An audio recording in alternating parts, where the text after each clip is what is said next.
என்னடா பெரிய இங்கிலீஷ்? இந்த வீடியோ ஃபுல்லா பாருடா. ஒண்ணு தெரிஞ்சுக்க, உலகத்தில் எம்மொழியும் கற்போம் நாங்கள் வாழ,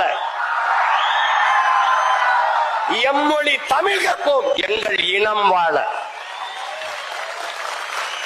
என்ன ஆங்கிலத்தில் சிறப்பு வச்சிருக்க நீ?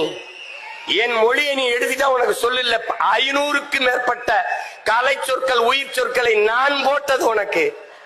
உடன், என்னுடைய உடன் ஒரு எஸ் போட்டு சடன். என்னுடைய பேச்சு ஒரு எஸ் சேர்த்து ஸ்பீச். என்னுடைய பஞ்சு ஒரு எஸ் போட்டு ஸ்பாஞ்சு. என்னுடைய கொல் ஒரு இக்கில். என்னுடைய கட்டுமரம் உன்னுடைய கட்டுமரான். என்னுடைய நாவாய் உன்னுடைய நேவி. என்னுடைய கலாச்சாரம் உன்னுடைய கல்ச்சர். உனக்குன்னு என்ன இருக்குது? நான் போட்ட பிச்சையில் ஒரு உமுராகிட்டு நான் தான் பெரிய இன்டெலிஜென்ட். தம்பி, உலகத்தில் எல்லோரும் அவரவர் தாய்மொழியில் பேசுகிறார்கள். தமிழர்கள் நாங்கள் அந்த மொழிகளின் தாய்மொழியில் பேசிக் கொண்டிருக்கிறோம்.